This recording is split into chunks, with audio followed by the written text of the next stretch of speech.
Swayam Prabha. Digital India. Educated India.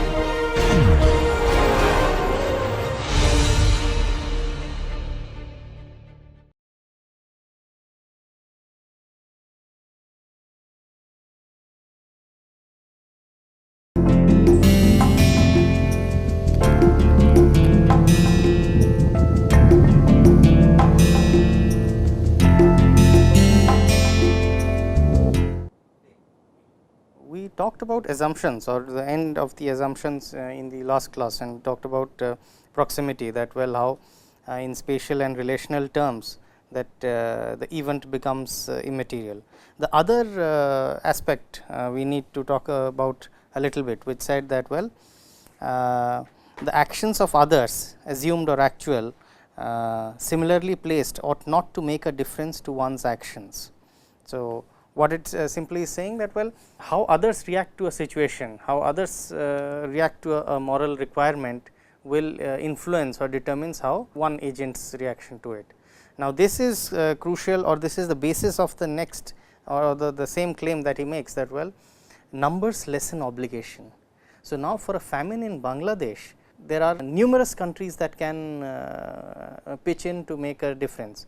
So, because the moral responsibility is perhaps divided into the number of agents and countries. So, it lessens the obligations on an individual country or an individual citizen, and the question comes forth that well why should I give more than anyone else in my situation. As in the described situation, there are a large number of agents who could act to make a difference, but this possibility reduces the moral or this possibility reduces the moral onus on each agent. So, numbers lessen obligation. Now, what are we thinking about this, that we started talking about it, that well of and this example in the article that is given, that well a drowning child. Now, if you are the only one walking across the drowning child, perhaps you are obliged or to morally required to go and rescue the child, but if there are many people around, that lessens your obligation. Now, Singer's claim is that well first he says that if everyone in my situation makes a contribution of some currency units, the crisis is solved. So, I should contribute this much. The premise is in the form of a hypothesis, whereas the conclusion is given as a factual status. So, clearly Singer is not in favor of the theory that numbers lessen obligation, but it is a matter of common practice that well numbers do lessen obligation, where responsibility is pinned down on an individual or in a limited agency, then the obligation is stronger.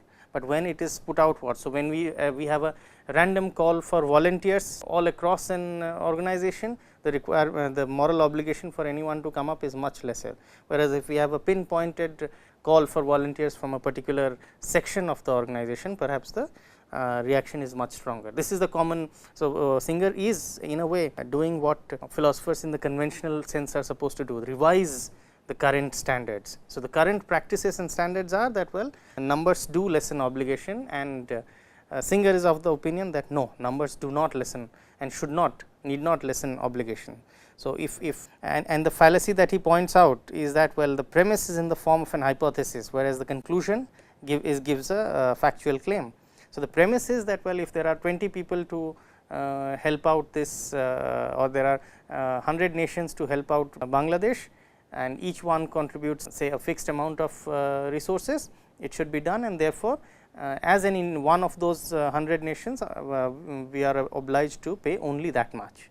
But then well what he points out as that the premise is in the form of a hypothesis, that if everyone contributes, and therefore, I should contribute this much. So, that is the fallacy he points out. The utilitarian reading is that if everyone does what he ought to do, the result will not be as good as it would be if everyone did a little less than he ought to do, or if only some do all that they ought to do. Excess sacrifice would be a waste, unnecessary suffering caused, including deficiency caused at the donor's end. So, one common claim has been that well if each one of us is such a passionate fanatic contributor or takes his moral responsibility so seriously, it would perhaps lead to a generation of excessive resources for the affected, and that would again slow down, that would cause in the utilitarian moral calculus, it would cause a deficiency in the donor itself. So, if everybody is passionate enough. Now, the way the world works, what Singer points out is that well, there are very few people or few agencies which are so passionate, and it is rarely that resources are generated exceeding the requirements. But then we have some of examples even in the world today, where we find that well, a properly known calamity has many times attracted much more resources than what is required for its resolution. There have been cases like this, and then there leads to be an accumulation of excess resources, which comes at the cost of excessive sacrifice at the end of the donors, and almost a distribution problem, or at the end of the at the point of the calamity. So, what the critique of Singer addresses his own critique, saying that well, the claim is that the result of everyone doing what he really ought to do cannot be worse than the result of everyone doing less than what he ought to do, although the result of everyone doing what he reasonably believes he ought to could be. So, simply put that well, if we all do go by our moral conviction and do much more, then it will bring about in the utilitarian calculus a lot of suffering or deficiency at the donor end, and that would be unnecessary, because you will find the resources required at the end of the catastrophe or calamity far less than what is being generated. So, what do you guys think of this? This is when this critique happens, that well, if everybody starts doing or living up to their moral duty, then it turns out that more resources are generated, and it is almost like, and at the cost of the donors. It is almost like he is trying to bring about however trivial it sounds, almost a logical problem with having or if everybody succumbs to the call for passionate donation that Singer is talking about. He himself provides a response. Yes. He says that it is not that everyone acts simultaneously. Yes. And so different people donate at different point, and as time goes on, the calculations will show that the amount that is required is changing. And so at any point when a person is donating, they would attend to what is required and respond accordingly. So in reality, it doesn't work out like that everyone donates a fixed amount. Excels, yes, and that if everyone donates very fanatically and to the most of their possibility, and the accumulation of excessive resources. So, it is almost like when you call for a group of volunteers or call for a donation, you really know that intuitively know that perhaps your collection will not be as much as you expect, or the call will not or will rarely materialize into 100% call for volunteers or contribution, that it will always be less than what is expected. So, if everyone goes overboard, the logical problem is that well, we accumulate much more, and which is unnecessary. But yes, if everyone does what they really supposed to do. Yes, But it's a problem that can have practical solutions. The receiving agency can stop receiving if it has received the amount, all the amount that's needed. It can say stop donating now. Yes, that we have had enough and we require no more. Okay. I would also think that it is a kind of in principle trivial logical objection raised, that well, we that everybody going or overboard. Now, good that you made the correction between overboard and doing one's duty, because that brings us to what we are going to talk next. Is this particular difference between sir. When you are talking about the second point, the slide, that why I should give more than anyone else in my situation, I think you are talking about the very psychological standpoint. It happens like as a human being, they are thinking that why I should give more than others. It is our psychological attitude. And if we apply the third point, that if everyone in my situation makes a contribution of some currency and the crisis is solved, so I should contribute some currency. So here he is talking about the majority. He is not saying that everyone, that means like past, present, future. He is talking about the majority, and if the majority will give something, then automatically he create a balance between the society with poor group as well as the rich group. And he's saying that if maybe it is a small currency, a small amount, still it creates a huge amount in the last moment, then we can contribute this amount to the like that society which are facing the family problem. So I think he is trying to collaborate, or he's trying to a joint relationship between the poor as well as rich group. And here he is not indicating that why I should. It is the psychological statement. And the third one, I think he's trying that even if a small amount, then you have to care. That doesn't mean that a small amount it will not create something else. It can also help to eradicate suffering from our society. When you're talking about like there is a river and like small drop of water is most important to create a huge amount of Yes, water. perhaps let me put an analogy for the question that he is putting forth. Suppose we are a class of 3 and one of us falls sick, and we are all far away from home and we require medical attendance. Now, there are 24 hours in a day, and if one of us falls sick, there are 2 people who can render their services and or assistance, and so each one ought to or each one does 12 hours. So, Singer's claim is that, well, if there are 2 people who are going to help the or assist the patient, and there are 24 hours in a day. So, I should do my 12 hours, and with that 12 hours I should walk away. So, this question, that if everyone in my situation makes a contribution of a fixed unit, so then the crisis is solved. So, in principle, if each one of the 2 people who are well stand assistance for 12 hours each, then a day is covered. So, assuming that is an assumption. So, when he points out in the 4th bullet that, well, the premise is in the form of an hypothesis. So, what is the premise here? That, well, if 2 attendants give 12 hours each, a day of attendance is done. Therefore, what is the factual conclusion? Therefore, I should give 12 hours of or stand 12 hours of assistance. But would that be the case? Now, that assumes that everyone else will donate that much.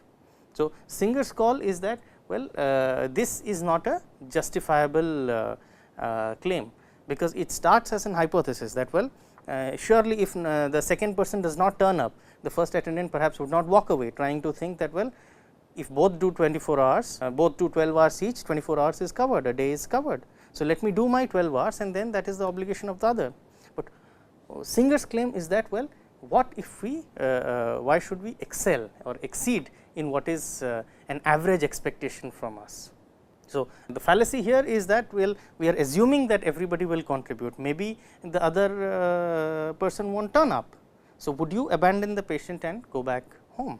Maybe he is talking about the concept of duty in one sense, like as a human being we have some relation to other human beings, so we have to do our duty properly. So, yes, his call is that the duty is should not be measured in terms of the other agents, that, well, I will do as much as I can do. So, he is making a very fundamental claim that he is isolating the individual, that there is a crisis and I am an agent. How others react to it should not influence my decision. So, it is almost a very neo-Western basis of human functioning, that, well, I am an individual, and how others react to a situation that does not affect me should not in turn affect me. So, if there is if I am to do what I need to do or what is the most I can do, then let me do that, irrespective of what others do or what others are expected to do or what others can do.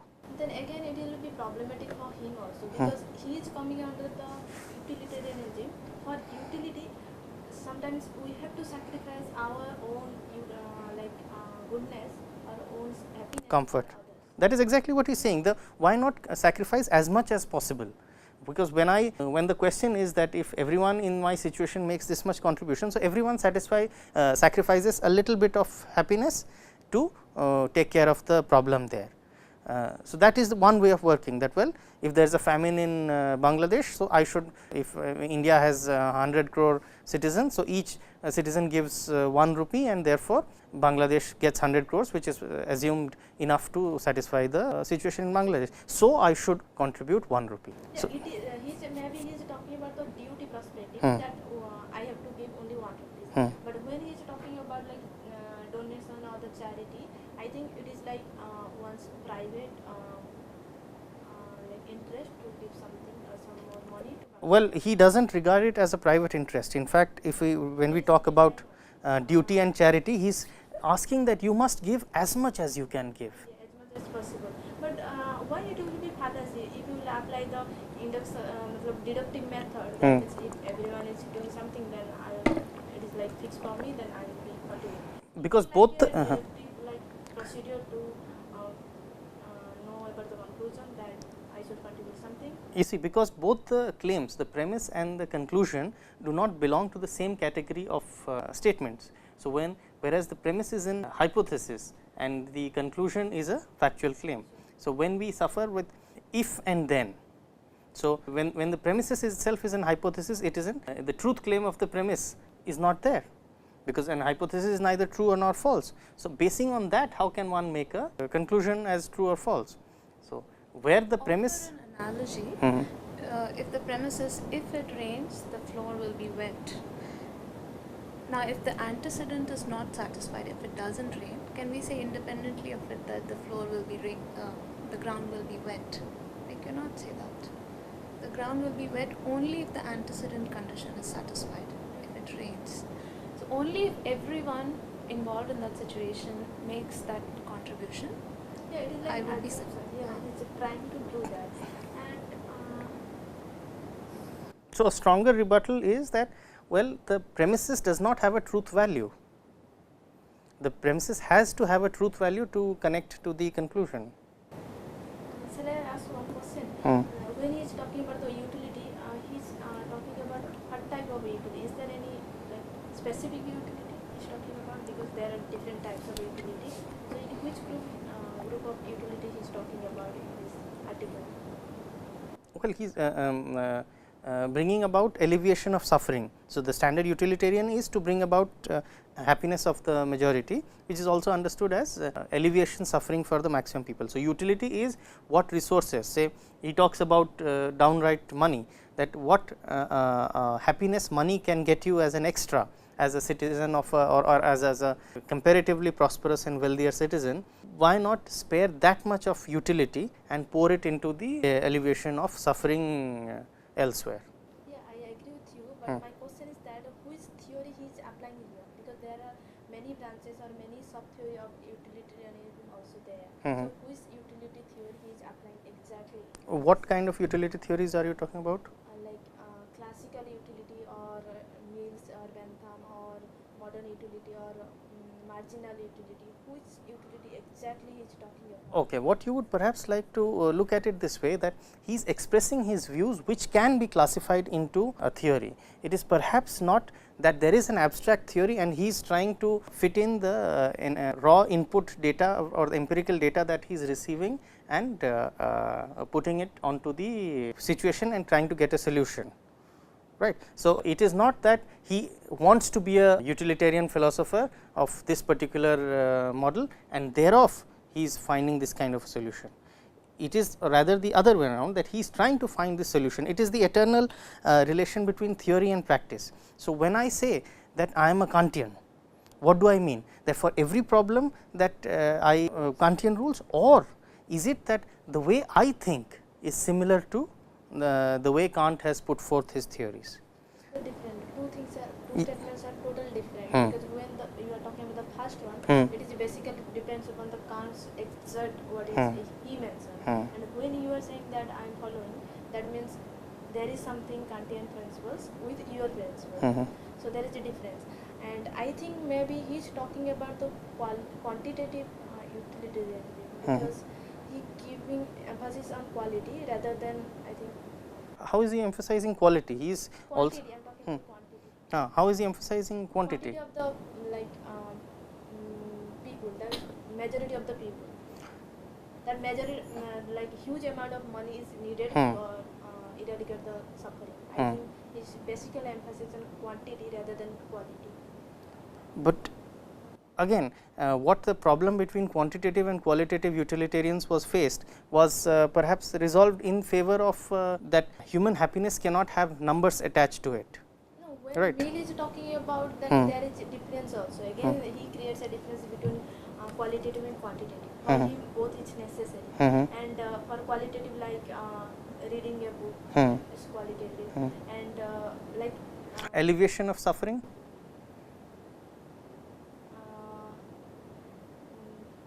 I think he's trying to create that there is a higher hierarchy. In that sense, there is a higher happiness and the lower happiness. And in higher happiness, he is talking about that reading or meditation like that, and the lower that watching movie and other things, which is basically based on the senses rather than our sixth sense organ, that is the mind.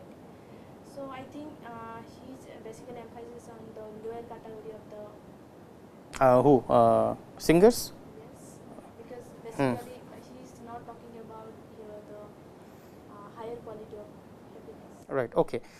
In fact, towards the end of it, yes, he makes a point that well, alleviation of suffering or basic animal existence is definitely a part of the utility. So, Singer would not be saying that well, the pleasure I get, say if you want to spare a certain amount of your resources, I would have bought a book and read it and had that higher order pleasure from that. Instead of that, let me put it into famine relief, and therefore, I deprive myself of that pleasure of higher order pleasure, as to say compared to the basal requirements of survival that happen for famine relief.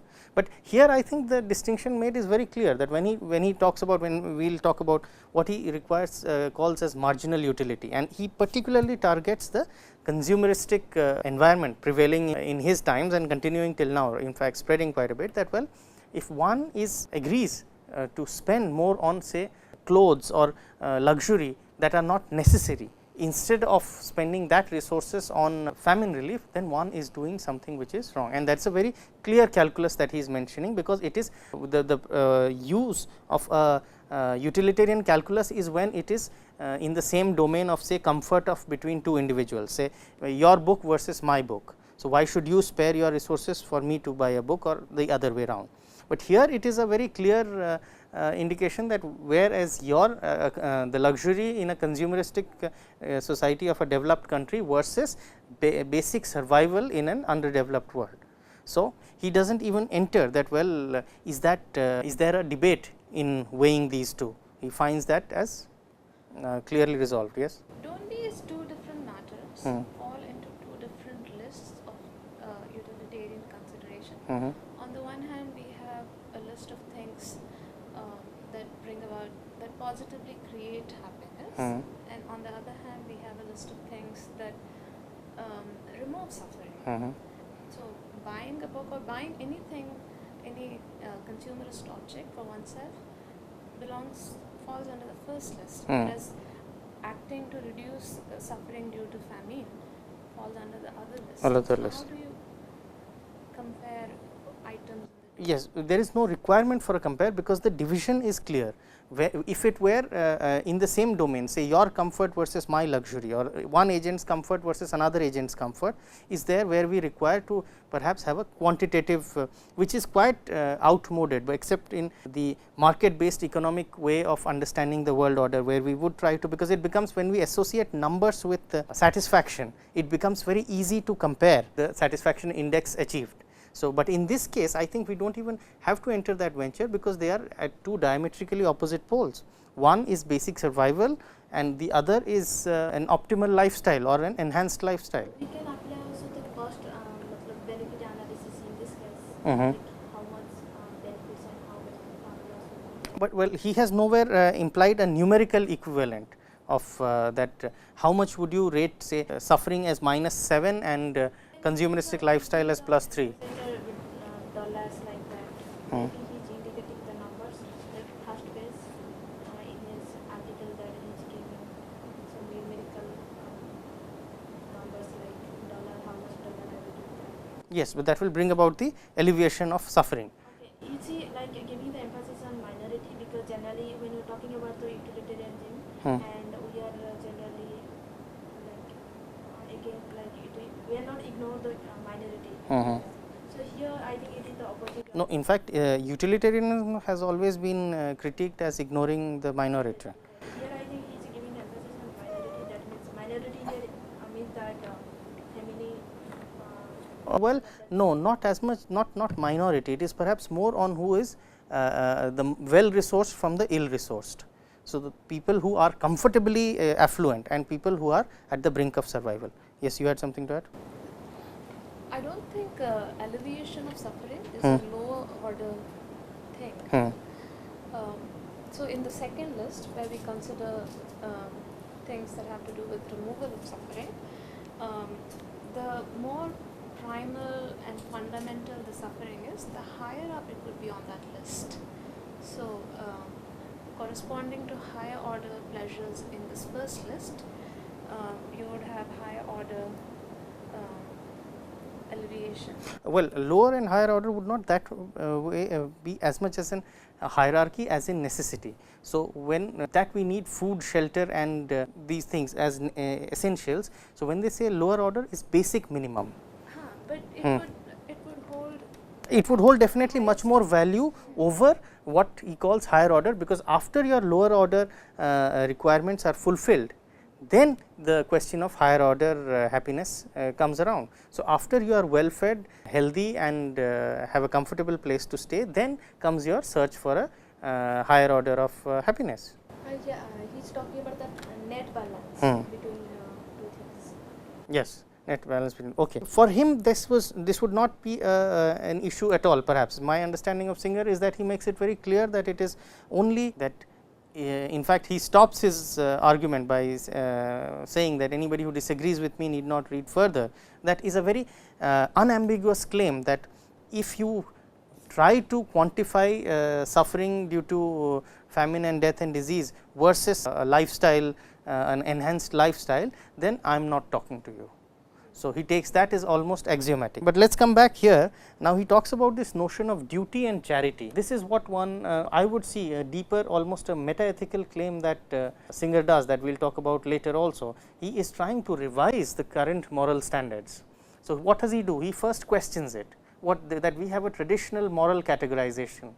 And what is this categorization? He targets the distinction between duty and charity. We have certain things as understood as duty and certain as charity, but he finds this distinction as untenable. The charitable person is praised, but the one who is not condemned. Conspicuous consumption alongside penury does not raise eyebrows.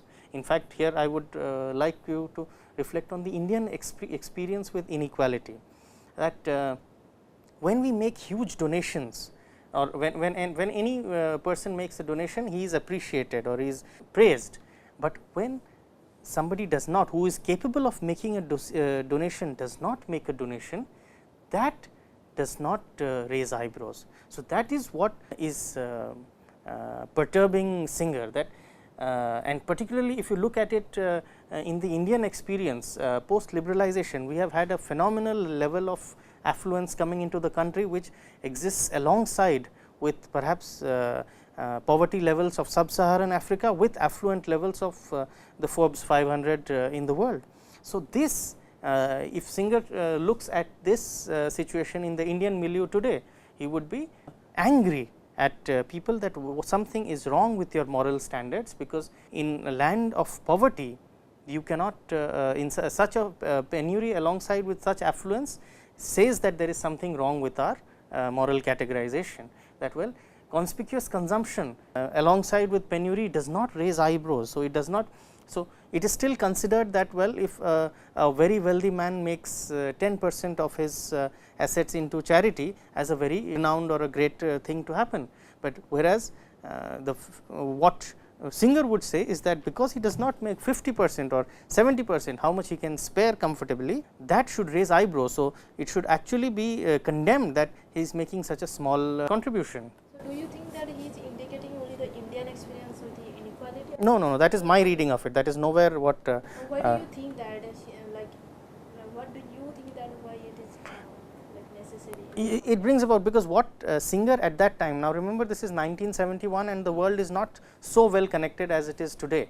But even then, Singer has a problem that people in developed countries are spending huge amount of resources for the development of a supersonic jet versus not funding a famine affected country. But in the Indian milieu today, this contrast is even more clear, because right in the same city, same town, if you would find a plush affluent colony surrounded by a group of shanties. So, that is what this is. Even if Singer may, although he does not excuse, but he may say that well, we have distance, that proximity is making a psychological influence. In the Indian experience, their proximity is not a excuse at all, because right outside a plush living colony you will find a bunch of shanties. So, in fact, we may say that the ambit of proximity has shrunk even further, and physically. So, for the Western world it is still available as through electronic means of communication, but in the Indian milieu it is right out there, you have to just step out and see. So, seeing that he is saying that well, anybody who is not donating significantly needs to be seen as a immoral person, not just as a moral person who does not choose to do charity. So, that is the kind of. So, this whole notion of supererogatory acts, that well, supererogatory acts are the acts that very good if you do it, but nothing wrong if you do not do it. Now, what do you think of these kinds of acts, that well, say if somebody donates significantly, then that is a very good thing that the person is doing, but if somebody does not, it is not condemnable. Singer's claim is to bring back that well, somebody who is not is to be seen as doing something wrong. So, this is what he is doing. He is this. What context you are talking about the duty here? Pardon me. In what context you are talking about the concept of duty here? Okay. In the current moral scenario. So, when we say what is the moral categorization, what is conventional. So, what is say I will give you an example, a contextual example, which will he is questioning the context. 30 years back in a classroom, students were expected to stand up when the teacher entered, say in an Indian classroom. That was a moral tenet at that time.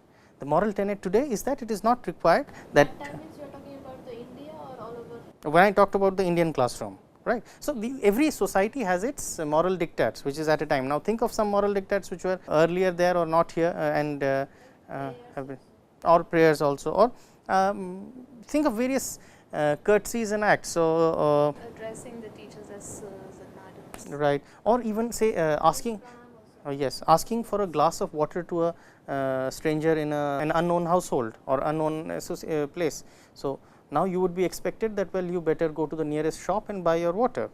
So, that is in fact, if I may just have interrupt a small, there is yes anecdote, a voluntary association in Haridwar who once told me about this situation, the questioning civilization, that whom do you call a civilized person.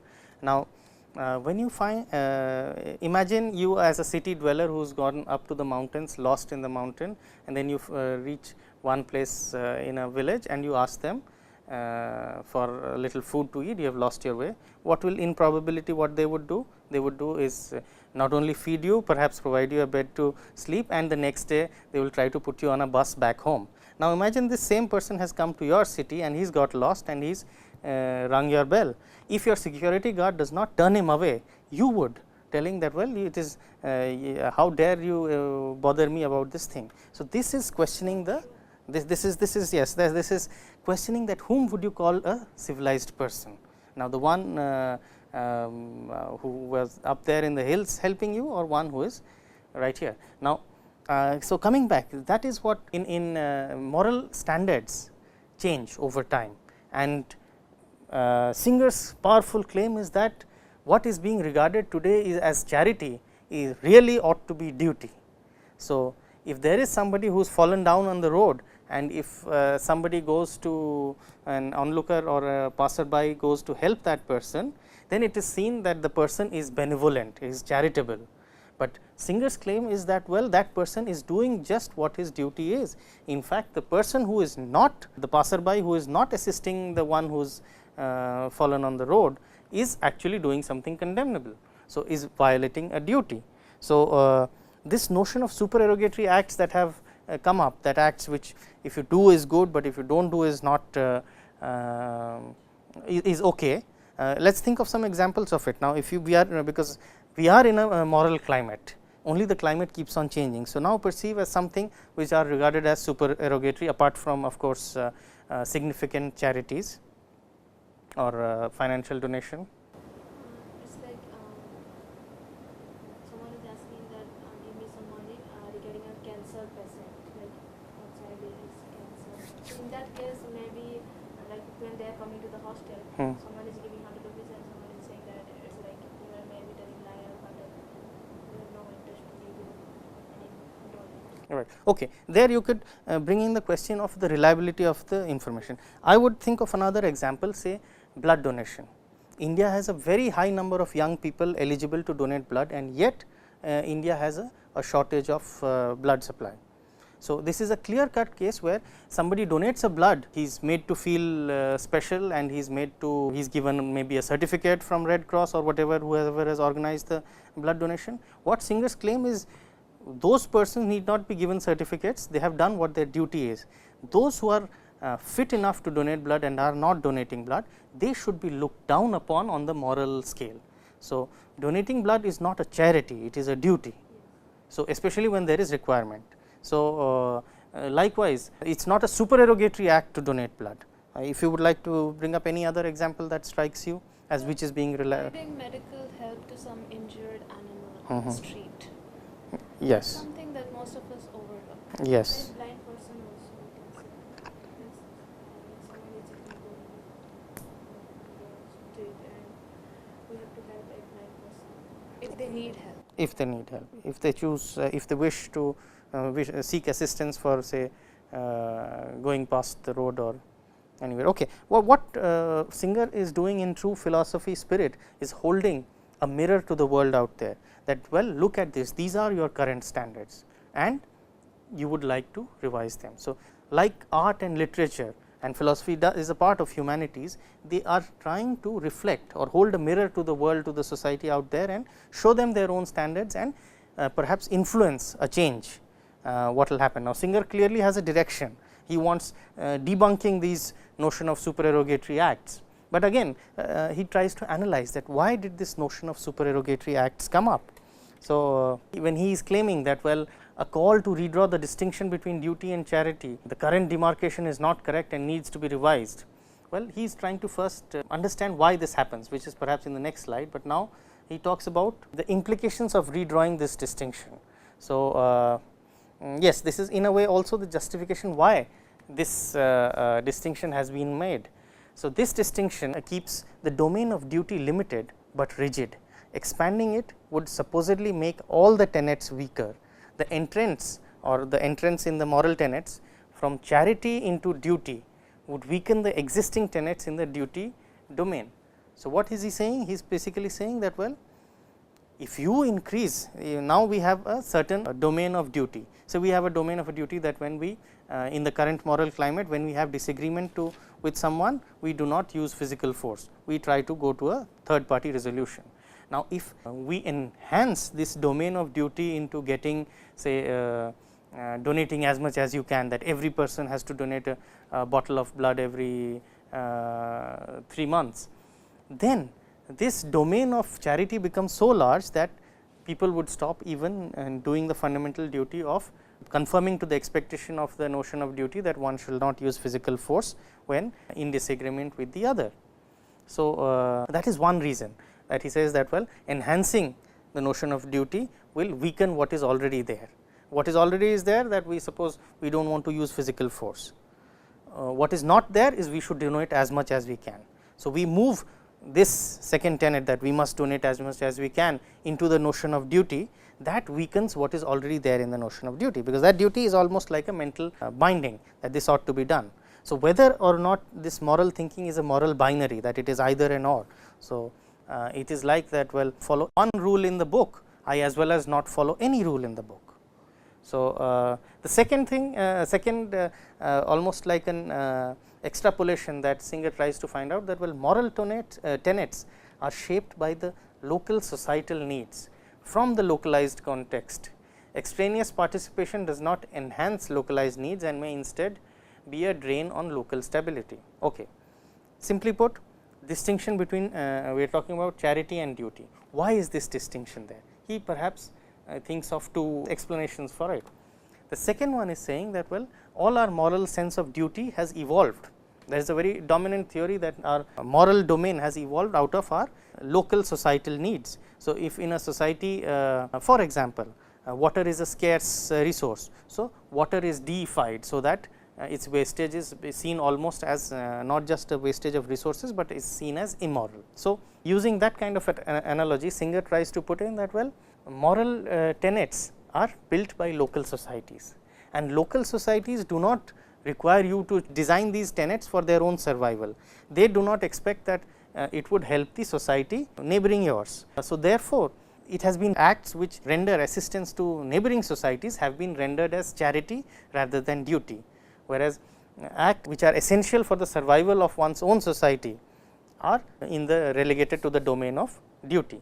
So, these are basically the implications and the explanations. So, as he rightly makes this terminological correction, that these may be the explanation, these may be the there is a mistake there, these may be the explanations of the built difference between duty and charity, but does this provide a justification? Yeah, when you are talking about the charity, so we can say like if someone is donating, maybe not for welfare of the society, but for his only name and fame.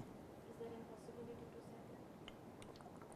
Because like someone is donating because he has like more money, and he needs also indirectly some name and fame, not directly doing something. Right. Intention may What is the motivation of in fact, no, Singer has nowhere gone into the motivation. He has just worked on that this ought to be the motivation or the policy for donation. So, he is nowhere exploring in this article that what are can there be contributions or donations which are of maybe a more vested interest or maybe maligned intentions or malified intentions. So, but when he's talking about that, it's up to the individuals. Like if someone is doing, it's also good. If someone is not doing, it is also coming under good. no, he is not saying that. He's challenging it. He is actually, yes, he is challenging that.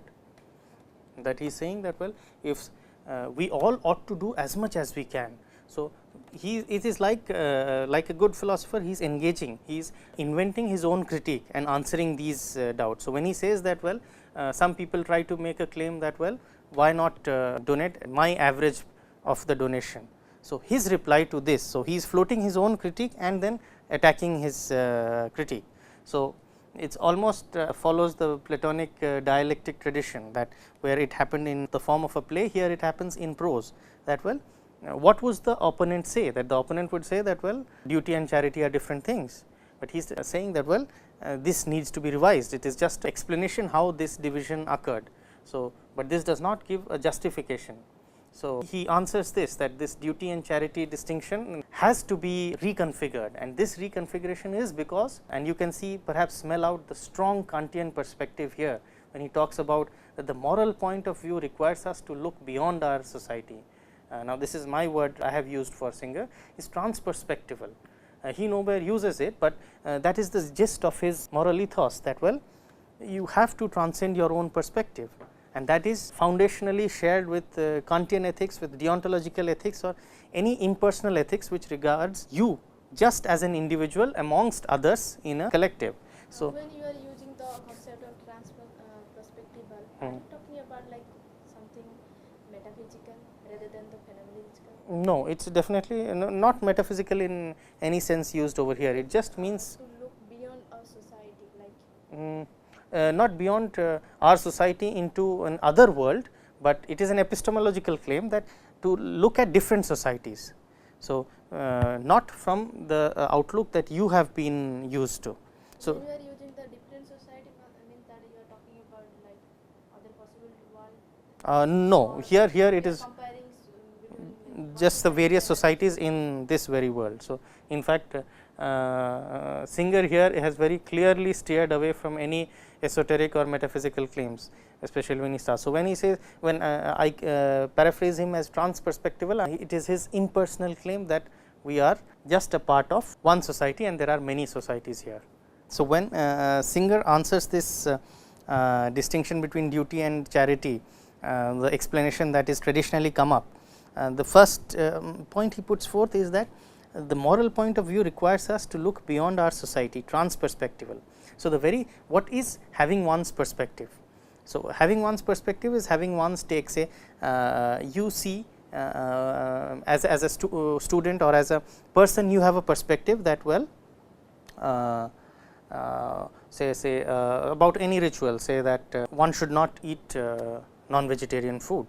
Now, the another person has a perspective that one should eat non-vegetarian food.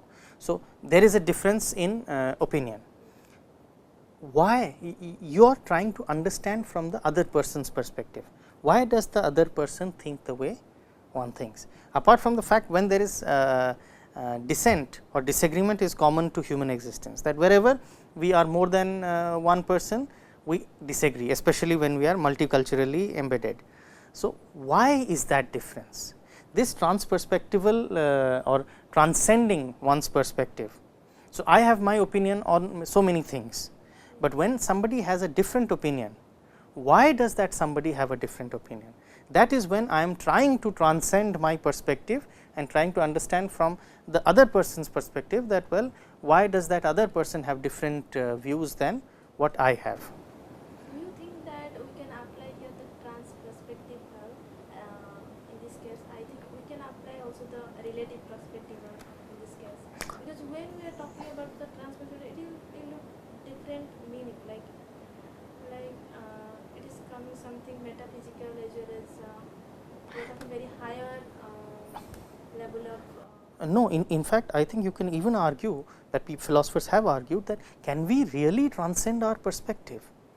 We can have a relative idea, but I can never know how it feels to be you, and you can never know it feels to be me. That is one way of arguing that transcending one's perspective is only finite.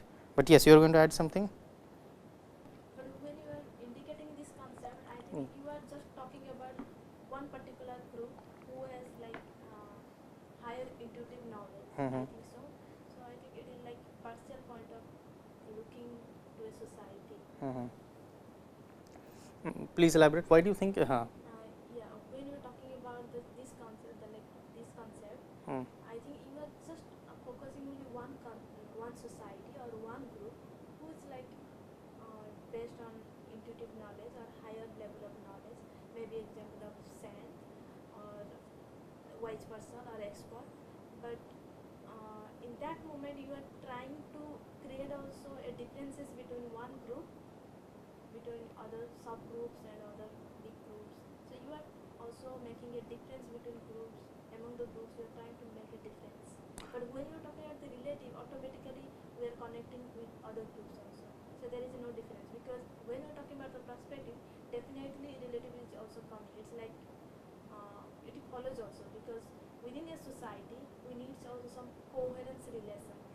Something will be like something will be the major constituent part and the whole society will be called down. So we need some coherence relation between individuals, and relative means when I am saying that I like non-veg rather than vegetarian, and someone is saying that I like vegetarian rather than non-veg, so we can get his or her perspective through the relativical Okay, let me make this a little clearer, that you can be a relativist holding and yet being transperspectival. So, it is not necessary that transperspectival means being an absolutist. So, no, I am not talking about the higher absolute. That is the different thing. no, it is not about higher absolute, it is just about a common truth. Let me give you an example. Say some societies find polyandry as a practice, some societies find polygamy as a practice. Now, and some societies have monogamy as a practice. Let us say there are 3 societies.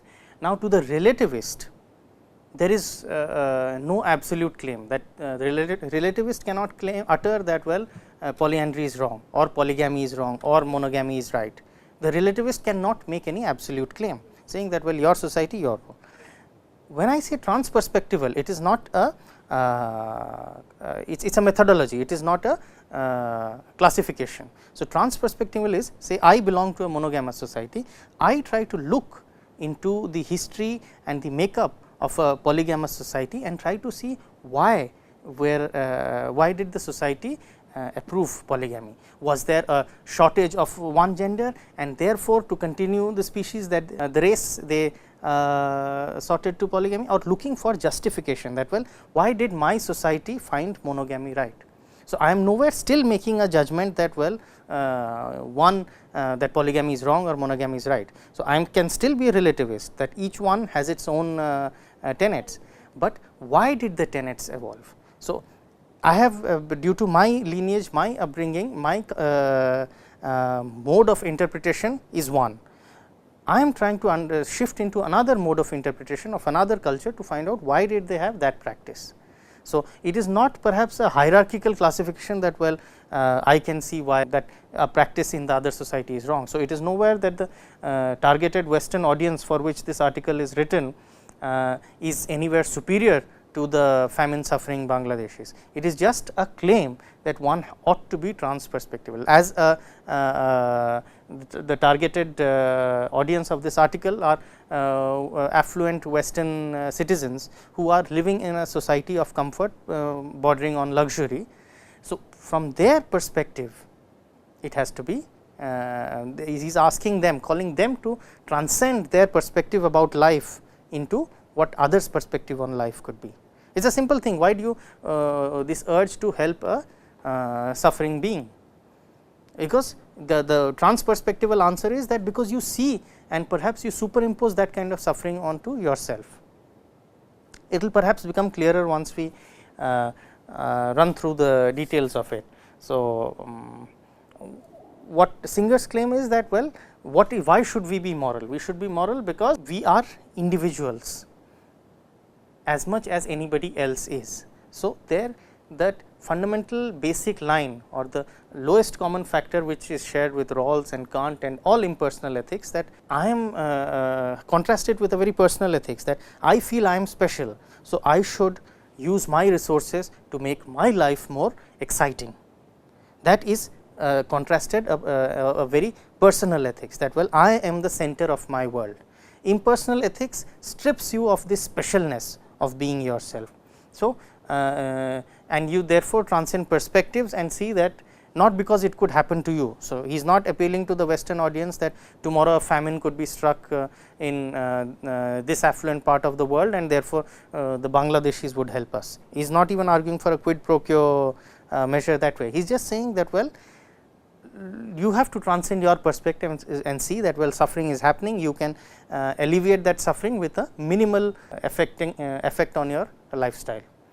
So, he is an individualist in one sense, we can say. Yes, in fact the traditional conceptualization of an isolated decision making individual unaffected by others, as happens in the Western tradition, is clearly evidenced in Singer's claim. Again, it's like as my problem is that why you are saying that it's transperspective, like transperspective. Because when one is an individual, like extend something, you are doing your point of view, like you are extending your view to others. No, you are not exchanging, you are trying to understand the view of others or understand the plight of others. So, his ethics is impersonal but also individualistic. Yes, his claim is essentially yes. Not self-centered. Not self-centered, it is the individual centered. It is not a, because if you contrast Oriental ethics or anthropomorphic ethics, where human beings are a part of greater cosmic order. In fact, that is very often critiqued as the classic differentiation between Eastern and Western ethics, that well Western ethics is individual centric, whereas Eastern ethics is you see yourself as a part of order, or the cosmic order is a singular and you are just playing a part in it. So, that is definitely not what Singer is talking about. Singer is talking about very limited singular individual decision. In fact, it may help to mention that Rawls makes two assumptions about his theory. The second one being that individuals take decisions independent of others. So, what others make a choice does not affect what one does. Now, in an ideal isolated individualistic society, the others decision making or condition should not affect the one. So, so the others happiness should not make you either happy or sad, and the others sadness should not make you happy or sad. So, that is what the direction of a classic Western society is, whereas Eastern societies are much more communitarian. So, they are linked up. So, when we have a milieu of sorrow, it is supposed to cause sorrow in us. It is all decisions are for the group, not for the individual. But okay, now going ahead, he talks about yes, that why this furthering this debate on duty and charity, that Sidgwick and Urmson have argued that we need a basic moral code which is not too far beyond the capacities of the ordinary man, for otherwise there will be a general breakdown of compliance with the moral code. So, where should we draw the line between conduct that is required and conduct that is good although not required, so as to get the best possible result. Now, this is again I would say read into this Singer's philosophical acumen, getting into drawing the distinction between the way things are and the way things ought to be. The classical distinction that is talked about from Hume's time, fact versus values. So, the factual claim is that well, these moral standards have this distinction between duty and charity has evolved from empirical practices, but Singer's claim is that well, they ought to be revised, and that ought revision or that justification has to come from us. It does not come from cannot be understood from the socio-cultural background in which these practices have emerged. So, drawing a line between conduct that is good and though not required, and conduct that is essential, so as to get the best possible result. In fact, on a deeper level he leaves us with that question, that if we redraw the lines, that we have this conduct which is good or which is essential, and that which is supererogatory. Essentially again going back to that question, that supererogatory acts are only should be brought down to the domain of necessary moral acts. So, question raised which I see is, how do prevalent moral standards affect the decision people take? Now, here again I would see a crucial claim that Singer makes is that the locus of change is within or without. Now, here Singer very strongly points out that the locus of change is from without also. So, the moral milieu that we are raised and born and function in affects us. So, today because the moral milieu around us claims that well, blood donation is an supererogatory act, it is an act for which you should be praised. So, we tend to have that same feeling, and that is why we do not have people lining up to donate blood. So, the change from all change is definitely not within. So, Singer's claim is to make a revision in the moral climate that will make a call to revise moral standards, that well, donating blood, if anybody does donate blood, or if I can think of another example today perhaps. If my understanding of the Indian scenario is accurate or fairly intuitive, say casting one's vote. Now, in colleges it is a hep thing today to show off that you have cast your vote, you show off your the mark for voting. So, what is supposedly should be a duty has become almost an achievement.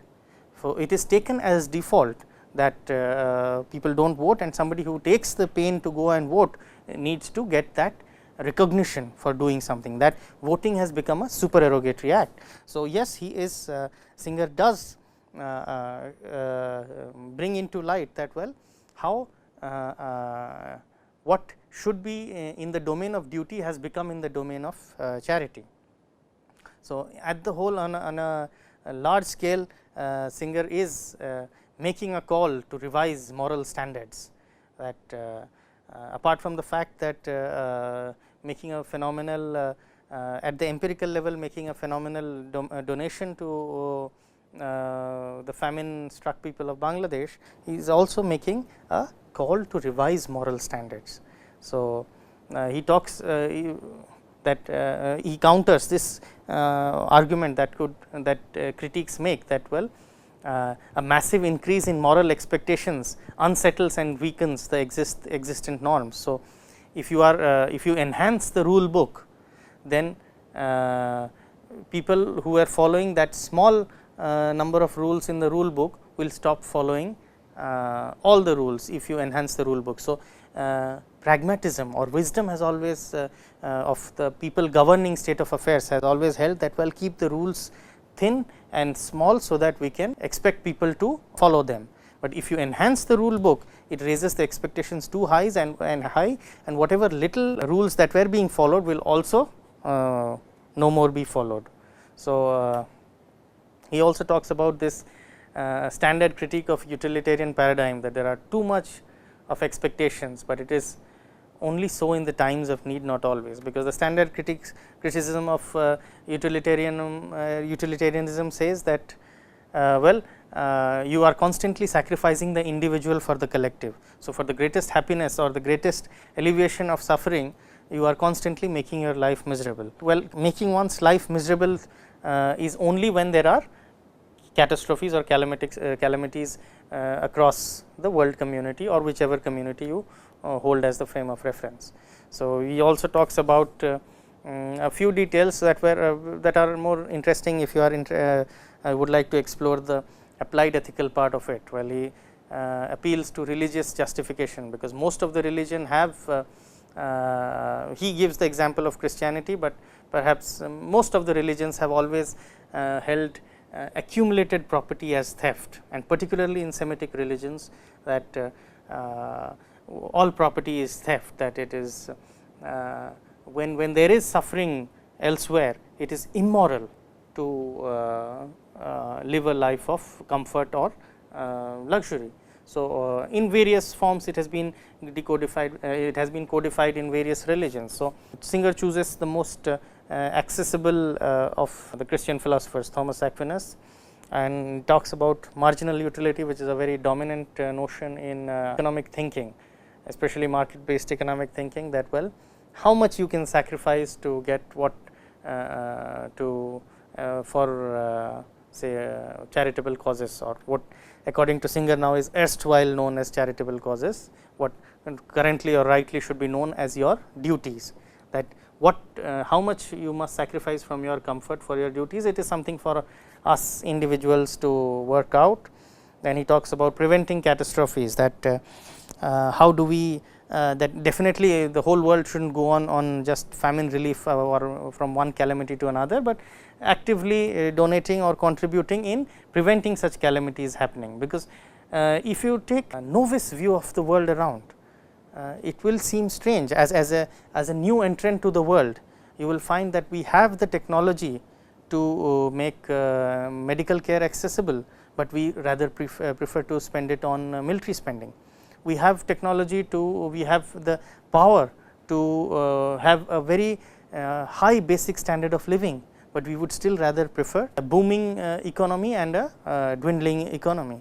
So, we are not connecting these two. In fact, he also brings into light, because coming from a Western philosopher, it is not a very usual claim, because this is contradicting market based functioning which most of the Western societies follow, that well, we need to create demand to spur supply, and that chain brings upon a lot of profit and driving the economy. So, yes, this at another level I would see that this brings forth the perhaps in principle conflict between market based economics and moral philosophy, which still is talked about when we talk about justice and the role of governments, that moral philosophy or ethics seems to contradict economic logic, that market based economic logic or the market logic that is being presented is very often counter ethics. So, that there are there moral limits of the markets, as current philosopher Sandel puts it, that where are the current limits of or moral limits of the market. Then finally, yes, that is a clarion call for the role of academic philosophers, that not to be contained in classrooms, but try to make an effort to reach out and bring down philosophers from the self-contained ivory towers into making a difference in the world out there, at least attempting so. In fact, Singer has himself lived a life of quite active social and political involvement. So, this is what basically Singer is putting out, a very passionate claim from a philosopher to the world out there. So, that is it, we can stop at that.